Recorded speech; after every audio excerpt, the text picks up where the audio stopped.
I love our country. I would take a bullet for our country. And I'm not just saying that because I would take a bullet, and I will not bow down to what they're trying to do. I will take a bullet for this country. And I'm a good shot too, so.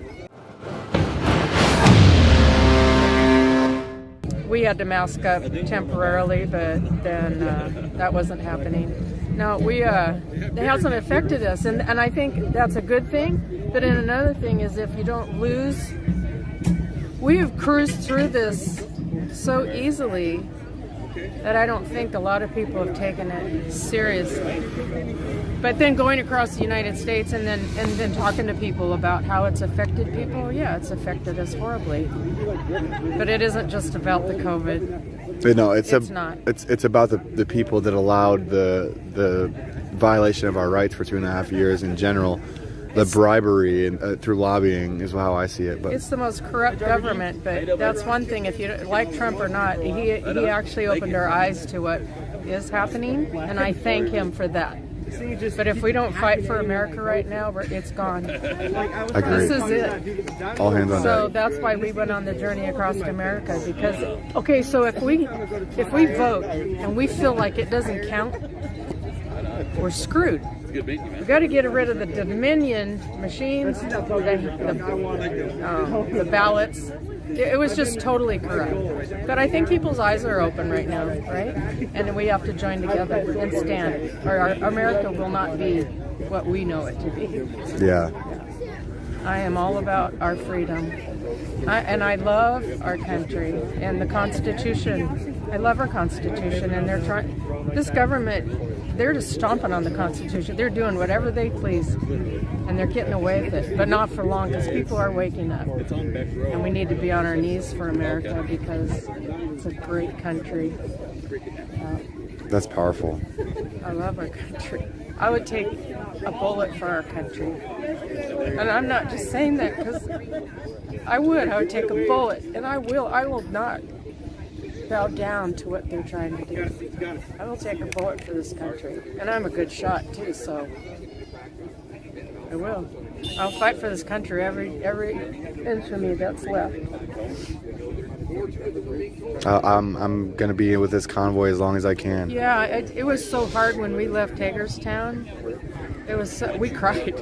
It was so hard to leave because you bond with the people, as you know, because we are united and we're the heart of America. And this is so important.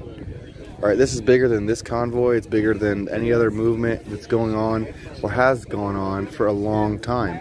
I think this is probably the most important thing that we need to be addressing as a country and it's going to happen in our lifetimes. And a lot of people are with me on that.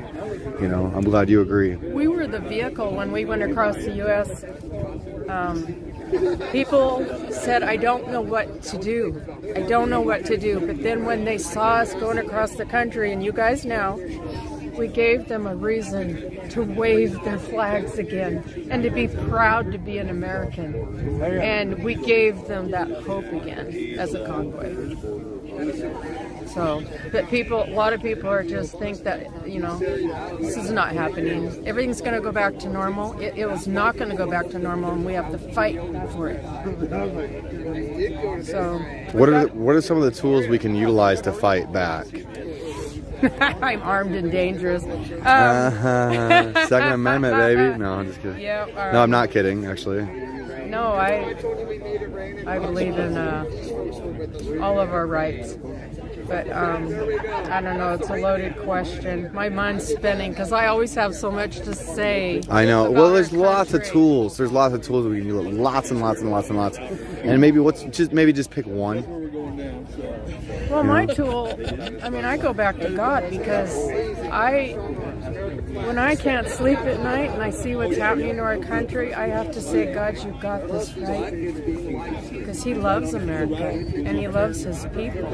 So my tool is to trust that God's going to have grace on us once again. Because we've turned our back on Him. We got too comfortable. We're too busy.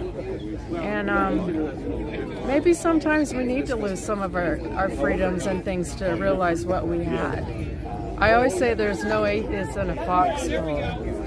right? Well, okay, so as much as I hate to agree with it, that's what's happened. I don't think that should be the way towards awakening. Although us getting complacent is what has led to our freedoms getting taken away, right? So, I think we need to get the businesses boycotted that are lobbying into these corrupt politicians, right? When we take our kids out of the schools and, we cut off the funding for the school boards and stuff, totally that's a valid tool to fight back. Yes, it is. So, and I would also argue, I've been on this rant about how lobbyists play almost a bigger role at what gets passed through legislation than the politicians, because, these lobbyists, they're paying them more for their campaign funds than these people are actually getting paid for their job. Oh, yeah.